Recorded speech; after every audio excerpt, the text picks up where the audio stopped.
Hello बच्चों, आज कुछ टॉपिक हम लोगों के मुद्रा और शाखा के रह गए थे, तो उनको हम आज इस वीडियो में कंप्लीट करेंगे। ठीक है। ऋण की शर्त। जब आप बैंक में ऋण लेते हैं, कर्ज लेते हैं, तो उसकी कुछ शर्तें होती हैं। ठीक है, जिसे आपको माननी होती है। अगर आपको कर्ज चाहिए तो आपको कुछ शर्तें माननी होंगी। ठीक है, तो मालिक कर्जदार हैं, जैसे कि भूमि, ठीक है, इमारत, पशु, बैंकों में पूंजी, इसका इस्तेमाल व उधारता को गारंटी के रूप में देता है। ठीक है, जैसे देखो, अगर आपको कर्ज चाहिए तो आपको कुछ रखना पड़ेगा। जैसे आप अपनी ज़मीन जायदाद के कागज़ रख दें। बहुत लोग अपनी नौकरी, अपने जॉब पर लेते हैं। ठीक है, बहुत तरीके से लिया जाता है। ठीक है, आप किस चीज़ पर ले रहे हैं ये आपके ऊपर डिपेंड करता है। ठीक है, आप अपनी ज़मीन पर ले सकते हैं, आप अपने मकान पर ले सकते हैं, आप अपनी नौकरी पर ले सकते हैं। ठीक है, ब्याज दर ठीक है, ब्याज दर, ठीक है, समर्थन ऋण पर, ठीक है, आवश्यक कागजात और भुगतान के तरीकों को सम्मिलित रूप से ऋण की शर्तें कहा जाता है। ठीक है, ये ऋण की इतनी शर्तें होती हैं जो आपको माननी पड़ेंगी, तभी आपको ऋण मिलेगा, अन्यथा आप ऋण नहीं ले सकते हैं। ठीक है, ऋण जाल। ठीक है, ऐसी स्थिति में जिसमें कर्ज चुकाना मुश्किल या असंभव हो। ठीक है, आपको ऐसी स्थिति में आपको ऋण नहीं मिलेगा जब आप ऋण चुका ही ना पाए। ठीक है, या फिर असंभव हो। ठीक है, ऋण का स्रोत। ठीक है, औपचारिक ऋण के स्रोत, अनौपचारिक ऋण के स्रोत, ठीक है, दोनों हैं।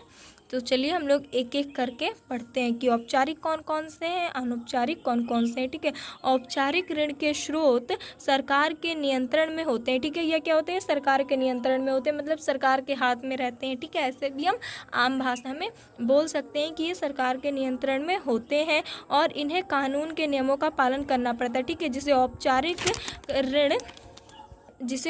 ऋण चाहिए उसे क्या करना पड़ेगा? उसके सरकार के द्वारा बनाए हुए कुछ नियम होते हैं जिनका वो उल्लंघन नहीं कर सकता है। उल्लंघन मतलब उनके नियमों को तोड़ नहीं सकता है। ठीक है, उनके नियमों का उन्हें पालन करना है, तो मतलब करना है। ठीक है, अब देखो, औपचारिक स्रोतों का प्राथमिक उद्देश्य सामाजिक कल्याण है। ठीक है, जो इसका प्राथमिक उद्देश्य मतलब प्रथम उद्देश्य, ठीक है, जो इसका प्रथम वो है, वो क्या है? ठीक है, सामाजिक कल्याण है। ठीक है, समाज का कल्याण है। ठीक है, समाज की तरक्की भी बोल सकते हैं।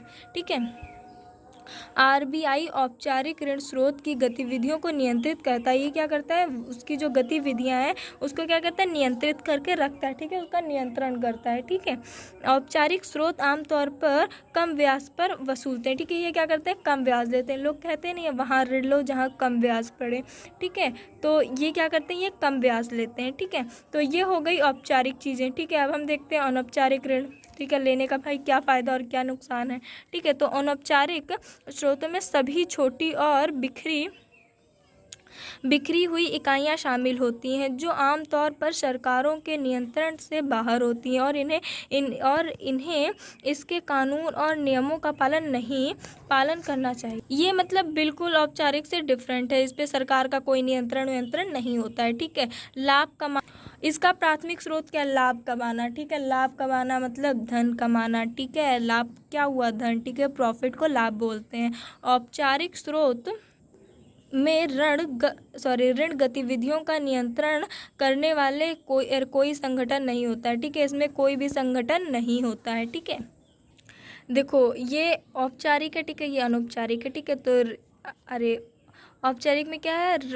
ऋणाधार की आवश्यकता होती है, उदाहरण के लिए बैंक और सहकारी सहमतियां। जबकि देखो इधर क्या है, वह अनौपचारिक स्रोतों के लिए बहुत अधिक ब्याज दर वसूलते हैं। ये क्या होता है? ब्याज ज़्यादा वसूलते हैं। ठीक है, ये प्राइवेट टाइप का नहीं होता एक, सो ये उस टाइप में आते हैं। ठीक है, अब देखो, ऋण धारक की आवश्यकता नहीं होती है। ठीक है, उदाहरण के लिए साहूकार, व्यापारी, ये सारे लोग, ठीक है, इधर मतलब ज़्यादा ऋण वगैरह लेते हैं। ठीक है, अब देखो हम लोग क्वेश्चन आंसर थोड़े बहुत देख लेते हैं। ठीक है, अधिकांश ग्रामीण परिवार अभी भी ऋण के अनौपचारिक स्रोतों पर निर्भर क्यों है? ठीक है, देखो भाई, जहाँ आपका प्रॉफिट हो, ठीक है, जहाँ आपका कम लॉस हो, आप वहीं जाएंगे, नॉर्मल सी बात है। तो अब आप सोच रहे होंगे कि भाई ऋण तो ऋण, औपचारिक अनौपचारिक से क्या मतलब है। ठीक है, तो मैं आपको अब अपनी लैंग्वेज में एक सरल भाषा में बता देती हूँ जिससे आपको अच्छे से समझ में आ जाए। ठीक है, तो औपचारिक है, इसमें क्या है, इसमें आपका कर्ज वगैरह कम पड़ता है, ये सरकार में है, ठीक है, तो आपका कोई भी नुकसान नहीं होगा, ठीक है। और जो अनौपचारिक है इसमें ऋण वगैरह ज़्यादा होता है, तो भाई जहाँ पे ब्याज ज़्यादा होता है, ठीक है, ब्याज इसमें क्या होता है, ज़्यादा होता है, इसमें कम होता है। तो अब हम देखते हैं ग्रामीण क्षेत्रों में बैंक की सीमित उपलब्धता, ठीक है। ग्रामीण क्षेत्रों में लोगों को दस्तावेज के संबंध में समस्या का पालन करना पड़ता है। गांव के लोग, जो ग्रामीण क्षेत्र के लोग होते हैं, उन्हें दस्तावेजों के संबंध में बहुत तरह की समस्या होती है, जिसके चक्कर में वो क्या करते हैं, दूर भागते हैं, अनौपचारिक स्रोत पर निर्भर रहते हैं, ठीक है। अब देखो, ऋणाधार की अनुपस्थिति एक प्रमुख कारण है, ठीक है, जो गरीबों को बैंक ऋण प्राप्त करने से रोकती है, ठीक है। ये क्या करती है, गरीबों को, जो बैंक है, बैंक मतलब जानते होंगे बैंक में क्या एक्सप्लेन करूँ मैं, तो बैंक ऋण मतलब कर्ज प्राप्त करने से रोकते हैं, ठीक है। अब ग्रामीण लोगों को अनौपचारिक तरीके से अमीर परिवारों से आसानी से ऋण मिल जाता है, ठीक है। देखो, ग्रामीण में एक लोग ऐसे, ग्रामीण में तो बहुत से लोग होते हैं जो ब्याज पे पैसा वैसा लेते देते हैं, ठीक है। क्या कारण है कि बैंक में कुछ उधारकर्ताओं को उधार लेने के लिए तैयार नहीं हो सकते हैं, ठीक है। तो देखो, बैंक ऐसे लोगों को उधार देने के लिए तैयार नहीं हो सकते हैं जिनके पास स्थिर आय या नौकरी नहीं हो, ठीक है। बैंक, देखो, जब आप बैंक से लोन लेंगे तो उसकी कुछ शर्तें होती, वो ऐसे आपको ऐसे ही लोन नहीं दे देगा, वो आपके बारे में पूरी इंक्वायरी करेगा, ठीक है, फिर देगा। और वो एक मतलब एक सटीक चीज़ पर आपको लोन दे सकता है, ठीक है। ऋण को इंग्लिश में लोन बोलते हैं, लोन लेना, ठीक है। तो ये आपको ऐसे नहीं देगा, इसके लिए आपके पास अपनी एक सरकारी नौकरी या फिर आय या फिर कुछ ज़मीन जायदाद के कागज़, ठीक है, पेपर्स, कुछ ऐसी चीज़ कंफर्म होनी चाहिए इनके पास, ठीक है। ये आपको ऐसे ऋण नहीं देते हैं। और जिनके पास ऋण का भुगतान न करने का इतिहास है, ऐसे मामले में बैंक के पास इस बात की कोई गारंटी नहीं होती है कि संबंधित व्यक्तियों द्वारा ऋण चुकाया जाएगा या नहीं, ठीक है। तो इसलिए सरकार क्या करती है, ऐसे लोगों को ऋण नहीं देती है, ठीक है। हो सकता है बच्चों कुछ अदर वॉइस जा रही हो, तो प्लीज़ आप उसे इग्नोर करें, ठीक है। देश के विकास में ऋण की भूमिका, मैंने कुछ लाइंस बोली थी, ठीक है, जो इस पेज पे थी, तो आप लोग देख सकते हैं। देश के विकास में ऋण की भूमिका, ठीक है। ऋण आर्थिक वृद्धि और विकास में महत्वपूर्ण भूमिका निभाता है, ठीक है। देखो भाई, आप किसी से भी कर्ज लेकर अपना भला कर सकते हैं, ठीक है।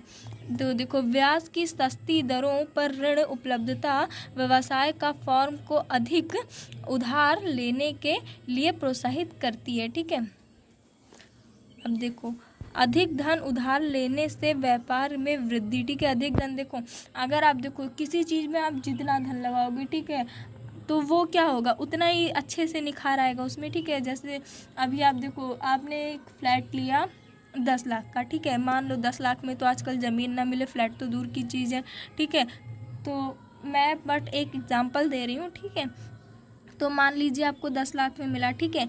अब देखो, अगर आप वही फ्लैट 20 लाख का ले रहे हो तो भाई 10 लाख से तो अच्छा होगा, ठीक है। इसकी तो गारंटी मैं लेती हूँ, ठीक है। मैं क्या, इसकी गारंटी कोई भी लेगा, ठीक है, कि वो 10 लाख वाले से ज़्यादा अच्छा है, ठीक है। तो जहाँ आप जितना धन लगाएंगे वो इतना निखर के आएगा, ठीक है। यह अर्थव्यवस्था में उत्पादन में वृद्धि की सुविधा होगी, ठीक है। इसलिए आर्थिक विकास के लिए ऋण आपूर्ति प्रमुख कारक है।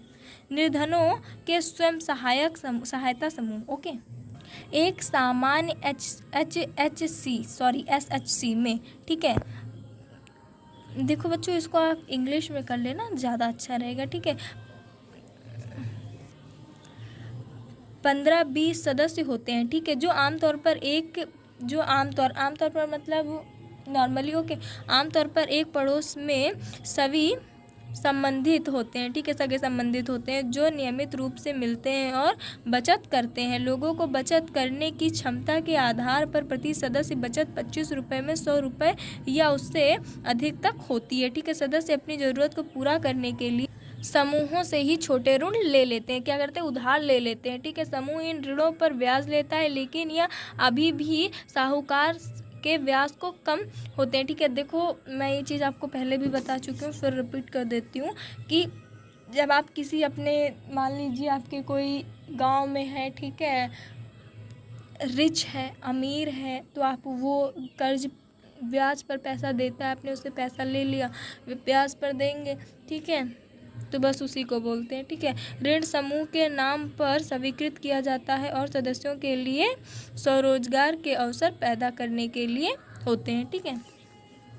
स्वयं सहायता समूह ऋणधार की कमी की समस्या को दूर करने के लिए उत्तराधार की सहायता कैसे करती है, समझाइए। लोग समय पर विभिन्न उद्देश्यों के लिए और उचित ब्याज दर पर ऋण प्राप्त कर सकते हैं, ठीक है। क्या कर सकते हैं? ऋण प्राप्त कर सकते हैं, उधार प्राप्त कर सकते हैं।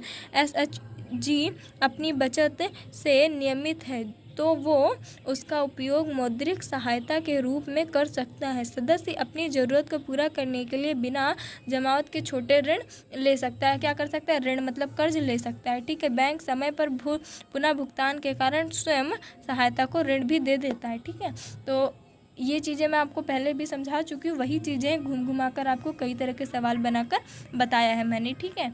तो अब आपका ये चैप्टर कंप्लीट हो गया है, मेरा काम ख़त्म। मेरा काम पढ़ाने का था, मैं पढ़ा चुकी हूँ, अब इसको याद करना और नोट करना आपका काम है, ठीक है। अगर आपको कहीं भी कुछ भी प्रॉब्लम हो रही है, कुछ भी नहीं समझ में आ रहा है, आप बेझिझक होकर मेरे पास कमेंट कर सकते हैं, मुझसे पूछ सकते हैं।